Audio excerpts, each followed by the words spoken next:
ఈ వీడియోలో ఒక త్రిభుజము యొక్క వైశాల్యమును త్రికోణమితి నిష్పత్తులను ఉపయోగించి ఎలా కనుక్కోవాలో నేర్చుకుందాం. పక్కనున్న పటంలో AC is equal to 6 centimeters, AB is equal to 5 centimeters మరియు angle BAC is equal to 30 degrees అయిన త్రిభుజ వైశాల్యాన్ని కనుగొనుము. ఇది మనకి ఇవ్వబడిన ప్రశ్న. ఇప్పుడు దీన్ని సాధిద్దాం. ప్రశ్నలోని పటాన్ని చూస్తే మనకేమర్థమవుతోంది? సరే, త్రిభుజం యొక్క వైశాల్యాన్ని కనుగొనుటకు గల సూత్రాన్ని చెప్పండి. అది ఏరియా అంటే వైశాల్యం A is equal to half into B into H. ఇక్కడ B అంటే బేస్ అని, H అంటే హైట్ అని అర్థం. దాన్ని ఉపయోగించి వైశాల్యాన్ని కనుక్కోవచ్చు.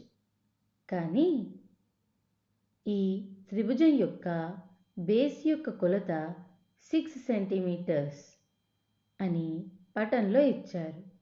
మరి ఈ త్రిభుజం యొక్క ఎత్తు ఎంత? దాన్ని H అని అనుకుందాం. ఈ H యొక్క విలువను ఎలా కనుక్కోవాలి? ఈ బిందువును D అని అనుకుందాం.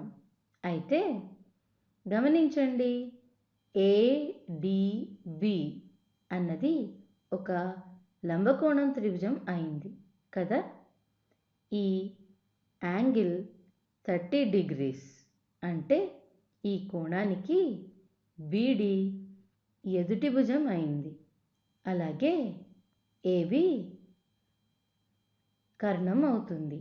ఎదుటి భుజానికి మరియు కర్ణానికి గల సంబంధాన్ని ఏ త్రికోణమితి నిష్పత్తి తెలియజేస్తుంది?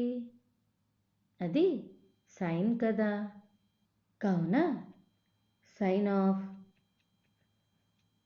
30 degrees is equal to ఎదుటి భుజం BD డివైడెడ్ బై కర్ణం AB.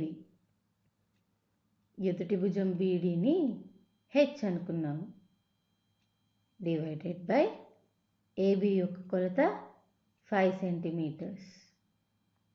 మనకి sin 30 విలువ తెలుసు కదా, దాని విలువ హాఫ్. కనుక half is equal to H/5 అని వచ్చింది. క్రాస్ మల్టిప్లికేషన్ చేస్తే 2H ఈజ్ ఈక్వల్ టు 5 అని, లేదా H is equal to 5/2 is equal to 2.5 centimetres అని వచ్చింది. ఇప్పుడు మనం ట్రయాంగిల్ ABC యొక్క ఏరియాని కనుక్కుందాం.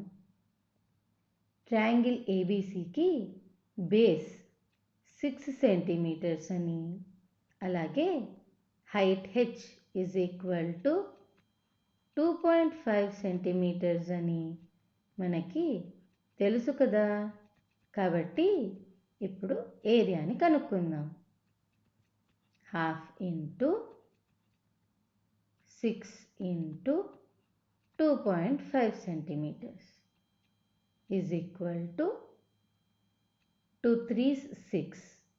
కాబట్టి 3 into 2.5 which is equal to 7.5 centimetre square. అంటే area of triangle ABC is equal to 7.5 centimetre square అని వచ్చింది.